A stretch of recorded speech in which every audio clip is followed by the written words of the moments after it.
Kids bestie a friend in every toy அப்படின்னு சொல்லும்போது உங்கள் மனசில் விலை கம்மியாக ஆனால் செம்மையான டாய் வரும் அப்படின்னு நீங்கள் நினச்சிட்டு இருந்தீங்கன்னா இதோ வந்து விட்டது.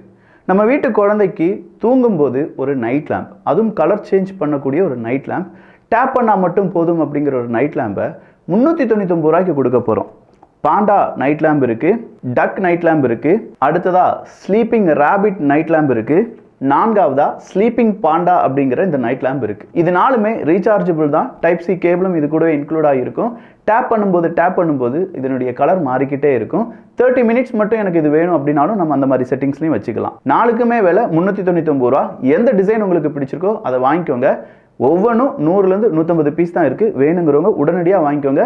இதுக்கு பிறகு இந்த 399 ரூபா ஆஃபர் அப்படிங்கிறது இருக்காது. நீங்கள் வேறு வெப்சைட்லாம் தேடி பார்த்த பிறகு இதை வாங்கினாலும் ஓகே தான். விஜய் அவர்களுடைய ஸ்பீச் 2வது வருடத்தை நோக்கி TVK, அதாங்க தமிழக வெற்றி கழகம்.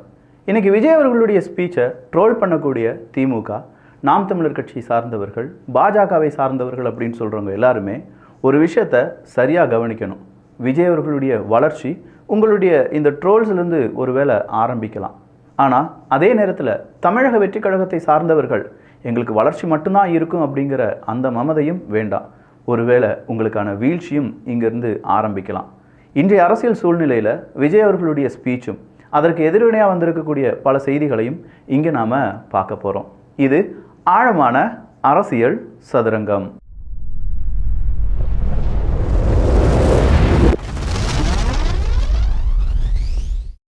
தனிப்பட்ட முறையில் யார் வேணாலும் எந்த ஸ்கூல்ல வேணாலும் படிக்கலாங்க. உங்களுக்கு எந்த மொழி வேணுமோ, எப்போ கத்துக்கணுமோ, எப்போ தோணுதோ கத்துக்கலாம். மொழி கொள்கையை, கல்வி கொள்கையை கேள்விக்குறியாக்கி வேறு ஒரு மொழியை வலுக்கட்டாயமாக திணிச்சா, அதுவும் அரசியல் ரீதியாக திணிச்சா எப்படி ப்ரோ? உங்க குழந்தைக்கு 3 மொழி, நீங்க நடத்துகின்ற விஜய் வித்தியாசம் பள்ளியில 3 மொழி, ஆனா தமிழக வெற்றி கழகத்துடைய தொண்டர்கள் குழந்தைகள் 2 மொழி. What bro? Practice what you preach bro. அதாவது சொன்னதை நீங்க என்ன வாழ்க்கையில் நடந்துக்கிறீங்களோ அதே மாதிரி செய்யுங்க ப்ரோ. விஜய் அவர்களுடைய ஸ்பீச்சை அண்ணாமலை அவர்களிலிருந்து அனைத்து தர அரசியல் விமர்சகர்களும் விமர்சனம் செஞ்சுட்டு வராங்க. இன்னைக்கு நடந்தது தமிழக வெற்றி கழகத்தினுடைய அடுத்த ஆண்டு, அதாவது 2வது ஆண்டில் கால் எடுத்து வைக்கிறாங்க. அப்படி கால் எடுத்து வைக்கும்போது ரொம்ப பிரம்மாண்டமாக இந்த நிகழ்வில் பல மாற்றங்கள் இருக்கும், பல சர்ப்ரைசஸ் இருக்கும் அப்படின்னு சொல்லி எதிர்பார்த்த பலருக்கும் ஏமாற்றம் அப்படிங்கிறது மட்டும்தான் மிஞ்சியது. PK, எஸ், அவர் ஆல்ரெடி தமிழக வெற்றி கழகத்துக்குள்ளே இருக்கார் அப்படிங்கிறது தெரியும். ஆதவ் அர்ஜுனா தமிழக வெற்றி கழகத்தினுடைய முக்கியமான ஒரு மனிதராக மாறுவார் அப்படிங்கிறத நம்ம பார்த்தோம். ஏகப்பட்ட பேச்சாளர்கள் வந்திருக்காங்க, நிறைய இளைஞர்கள் கூடி இருக்காங்க அப்படிங்கிறத விட்டு வேற யாராவது புதுசாக தமிழக வெற்றி கழகம் என்ன செய்ய போகிறது அப்படின்னு கேட்ட பல நபர்களுக்கும் இங்கே பெரிய ஒரு பதில் கிடைச்சிருக்கு. அப்படின்னா எதுவுமே இந்த தீர்மானமாக மாறவில்லை அப்படிங்கிறது தான். ஸோ இங்கே விஜய் அவர்கள் ஒரு 14 நிமிஷம் பேசுகிறார். அந்த 14 நிமிஷம் பேசும்போதும் 2 விஷயங்களை மட்டும்தான் அவர் அரசியல் ரீதியாக பேசுகிறார். அந்த அரசியல் ரீதியாக பேசினது மும்மொழி கொள்கை அப்படிங்கிறத 2 கட்சிகள், ஒன்று ஆளும் கட்சியான திமுக, மத்திய கட்சியான BJP, 2 பேருமே LKG UKG பசங்க மாதிரி அடிச்சுக்கிறாங்க, அதுவும் ஹேஷ்டேக் போட்டு அடிச்சுக்கிறாங்க அப்படின்னு சொல்லி அவர் சொன்ன போது எவ்வளோ சீரியஸாக ஒரு பிரச்சனை ஓடிட்டு இருக்கு. இவங்க 2 பேரும் அதாங்க நம்ம பாசிசமும் நம்ம பாயாசமும், அதான் நம்ம அரசியல் இனிமையும் கொள்கை இனிமையும். 2 பேரும் என்ன பண்ணுறாங்கன்னா மாற்றி சோஷியல் மீடியாவில் ஹேஷ்டேக் போட்டு விளையாட்டுருக்குறாங்க. ஆமாம், இல்லை அவங்க ஹேஷ்டேக் போட்டு அடிச்சுக்கிட்டாங்களே அப்படின்னு சொல்லி நமக்கே தோணும். ஆனால் அதன் பிறகு விஜய் அவர்கள் சொன்னது, இதுக்கு நடுவில் நம்ம பசங்க உள்ள பூந்து அங்கே ஒரு சம்பவம் ஒன்று பண்ணிட்டு டக்குன்னு வெளியே வந்துடுறது, TVK for TN அப்படின்னு சொல்லி. இந்த இடத்துல நம்ம பசங்க TVK for TN அப்படின்னு சொல்கிறத சம்பவம் செஞ்சிட்டாங்க அப்படின்னு சொன்னார். பார்த்தீங்களா, நம்ம பசங்க செஞ்சா சம்பவம், அவங்க செஞ்சா விளையாட்டு அப்படிங்கிறது ஒரு ட்ரோல் மெட்டீரியலாக மாறி இருக்கு.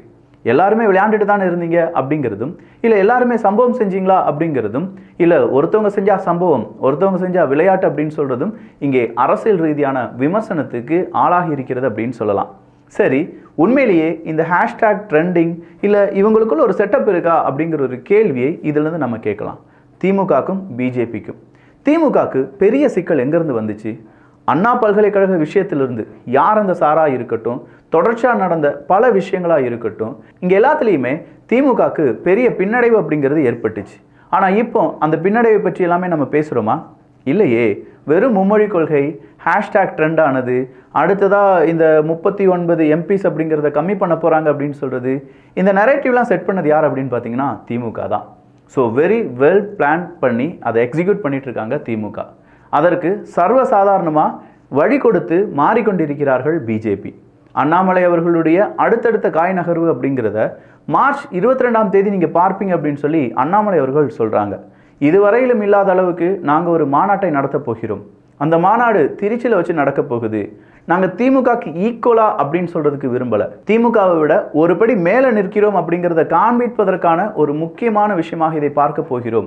நிச்சயமா தமிழ்நாட்டில் பிஜேபியினுடைய வளர்ச்சி எப்படி இருக்க போகுது அப்படிங்கிறத மார்ச் 22ஆம் தேதி நீங்கள் உணர்வீர்கள் அப்படின்னு சொல்றதும், அதன் பிறகு அடுக்கடுக்கான சில விஷயங்கள், அதாவது அன்பில் மகேஷ் அவர்கள் என்னை எவ்வளோ தரக்குறைவாக பேசினாரு, ஒரு அமைச்சரை இப்படிலாம் பேசலாமா, அதனால தான் ஒரு பொதுக்கூட்டத்தில் நான் 50% பிஜேபி காரனாகவும் 50% திமுகவை எதிர்ப்பவனாகவும் பேச போகிறேன் அப்படின்னு சொல்லி தான் என்னுடைய ஸ்பீச் ஆரம்பித்தேன் அப்படின்னு சொல்லி அவர் விளக்கம் கொடுத்த அந்த விதமாக இருக்கட்டும், டோட்டலாக திமுகக்கும் பிஜேபிக்கும் சண்டை இருக்கிற மாதிரியே காண்பித்துக் கொள்கிறார்கள். ஆனால் உண்மையிலேயே இவங்க 2 பேருக்குமே சண்டை இருந்தது அப்படின்னா மத்தியில் ஆளக்கூடிய பிஜேபி திமுக செய்யக்கூடிய இந்த தவறுகளை எல்லாமே எப்படி இவ்வளோ தூரம் பார்த்துட்டு இருக்காங்க. ஒவ்வொரு விஷயமா கவனிச்சு பாருங்களேன். அண்ணா யூனிவர்சிட்டி பிரச்சனையிலிருந்து இப்போ நடந்திருக்கக்கூடிய பாலியல் வன்புணர்வுகள், பாலியல் துன்புறுத்தல்கள், இது எதுக்குமே நமக்கு சொல்யூஷன் கிடைக்கல. இங்கே பாதிக்கப்பட்டவங்களுக்கு போதுமான அளவுக்கு நீதி கிடைச்சிருச்சா அப்படின்னு பார்த்தா அதுவும் கிடைக்கல. ஆனால் நம்முடைய கோபம் திமுக மேலேயே இல்லை. எல்லாருடைய கோபமும் இப்போ பிஜேபி பக்கம் திரும்பி இருக்கு. காரணம் என்ன? மும்மொழி கொள்கை, ஹிந்தியை திணிக்கிறாங்க. இதை பற்றி மட்டுமே நம்ம பேசிகிட்டு இருக்கோம். ஸோ இதே விஷயத்தை தான் தமிழக வெற்றி கழகத்தின் இந்த 2வது ஆண்டை ஒட்டி விஜய் அவர்களும் பேசுகிறாங்க. மும்மொழி கொள்கை அப்படிங்கிறது மாநில சுயாட்சி, எங்களுக்கு எதிராக ஒரு மொழியை நீங்கள் திணித்தீர்கள் என்றால் இட்ஸ் வெரி ராங் ப்ரோ அப்படிங்கிற அந்த சென்டென்ஸை யூஸ் பண்ணுறார். இதை முதல்ல சீமான் அவர்கள் பேசியிருந்தார் என்பதும் குறிப்பிடத்தக்கது.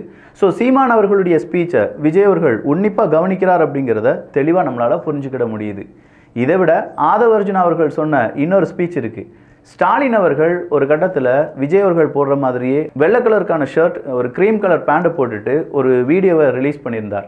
அப்பா என்னை கூப்பிட்றது எனக்கு ரொம்ப சந்தோஷமாக இருக்குது அப்படின்னு சொல்கிற அந்த வீடியோ தான்.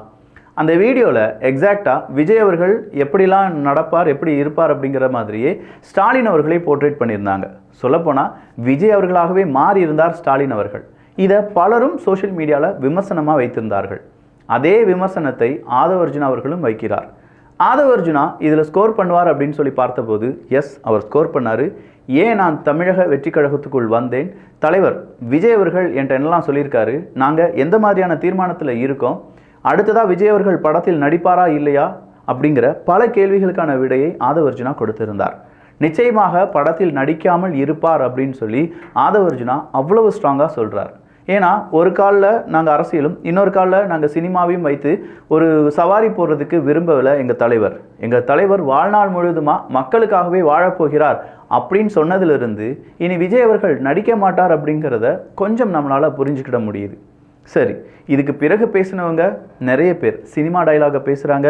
அம்பேத்கர் அவர்களுடைய டைலாக் அப்படின்னு சொல்லி அம்பேத்கர் அவர்கள் பேசினதையும் இல்லை சீமான் அவர்கள் பேசினதையும் இப்படின்னு சொல்லி கம்பைன் பண்ணி பேசுகிறாங்க.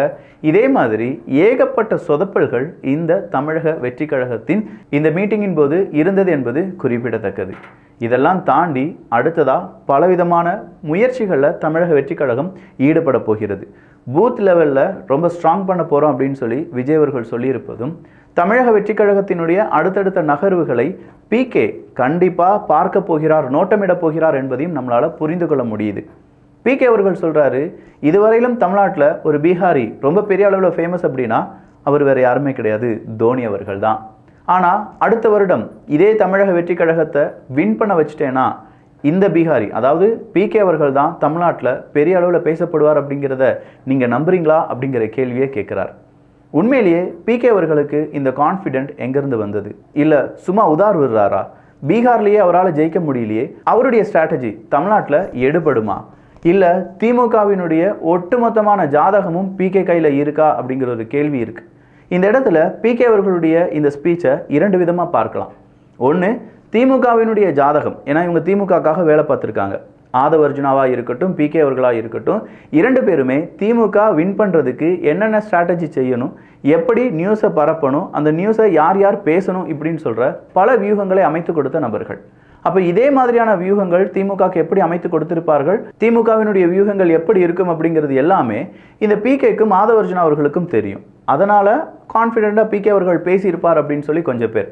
இல்லை பிகேயே திமுக அனுப்பின ஆள் தான்ப்பா, ஒரு ஸ்லீப்பர் செல் மாதிரி விஜய் அவர்களுடைய லிமிட்டாகவே வச்சுக்கிறதுக்காகத்தான் பிகே அவர்களையும் ஆதவ அர்ஜுனா அவர்களையும் இந்த ஒரு தமிழக வெற்றி கழகத்துக்குள் நுழைத்திருக்கிறார்கள் திமுகவை பொறுத்த வரைக்கும் அதிமுக இல்லாட்டி பிஜேபி இவங்களுக்கு ஓட்டு சதவீதம் அதிகமாயிடக்கூடாது, அங்கே இருக்கக்கூடிய அதிருப்திகள் தமிழக வெற்றி கழகம் விஜய் அவர்களுக்கு ஓட்டு போட வைப்பது தான் பிகே மற்றும் ஆதவ அர்ஜுனாவுடைய கான்செப்டாக இருக்கலாம் அப்படின்னு விமர்சனத்தை வைக்கிறாங்க.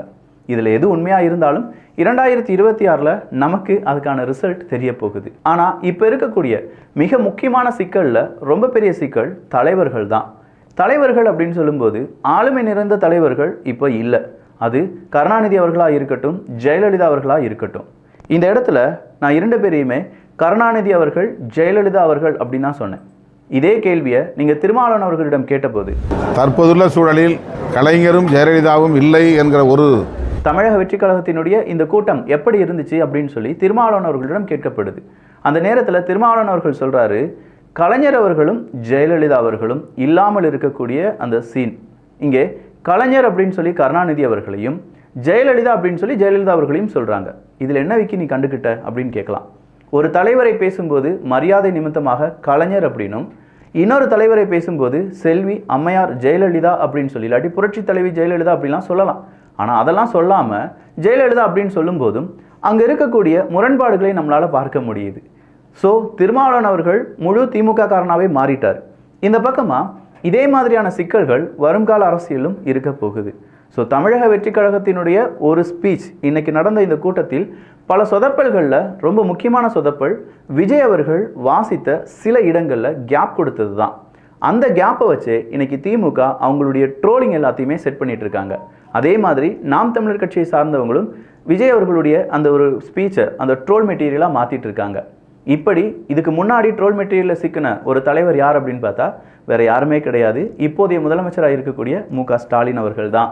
ஸோ இவங்க 2 பேருக்கும் ஒரு ஒற்றுமை இருக்குது, 2 பேருமே பேப்பரை வச்சு தான் வாசிக்கிறாங்க அப்படின்னு சொல்கிறதும், அடுத்ததாக இந்த 2 பேருக்கும் இடையே அடுத்தடுத்த சிக்கல்கள் வரும் வாய்ப்புகள் இருப்பதாகவும், பாசிசம் அப்படின்னு சொல்லி வெறும் மழுப்பலை மட்டுமே கொடுக்கிறார் விஜய் அவர்கள், எப்போ ஸ்ட்ராங்காக களத்தில் இறங்கி பேச போகிறார் அப்படிங்கிற ஒரு எதிர்பார்ப்பும் கிளம்பி இருக்கிறது. இதெல்லாம் விட அடுத்தடுத்த தலைவர்களாக உருவாகி இருக்கக்கூடிய அண்ணாமலை அவர்கள், சீமான் அவர்கள் 2 பேருமே எந்த துண்டுச்சீட்டும் இல்லாமல் பேசக்கூடிய தகுதி நிறைந்த தலைவர்கள். இந்த 2 தலைவர்கள் மத்தியில் சில பல டயலாக்ஸ் இல்லாட்டி எழுதி கொடுக்கக்கூடியதை மட்டும் பேசக்கூடிய திமுக தலைவர்கள் இப்போ தமிழக வெற்றி கழகத்தினுடைய விஜய் அவர்கள், இவங்க எப்படியெல்லாம் தாக்கு பிடிக்க போகிறார்கள் அப்படிங்கிறத பொறுத்திருந்து பார்க்கலாம். நான் விஜய் அவர்களை தப்பு சொல்லலை, பட் இன்னும் நிறைய லேர்னிங்ஸ் அப்படிங்கிறது வேணும், இன்னும் நிறைய ப்ராக்டிஸ் அப்படிங்கிறது தேவைப்படுகிறது. நல்லபடியான ஒரு கட்சியாக தமிழக வெற்றி கழகம் இருக்க வேண்டும், மாற்றுக் கட்சியாக வருவதற்கு இன்னும் அயராது உழைக்க வேண்டும் அப்படிங்கிற அந்த குறிக்கோளுடன் தமிழக வெற்றி கழகத்தில் இருக்கக்கூடிய ஒவ்வொரு சகாக்களும், ஒவ்வொரு தொண்டர்களும், ஒவ்வொரு ரசிகர்களும் தமிழக வெற்றி கழகத்தினுடைய உயர்வுக்கும் விஜய் அவர்களுடைய வெற்றிக்கும் பாடுபட வேண்டிய கட்டாயத்தில் தள்ளப்பட்டிருக்கிறார்கள்.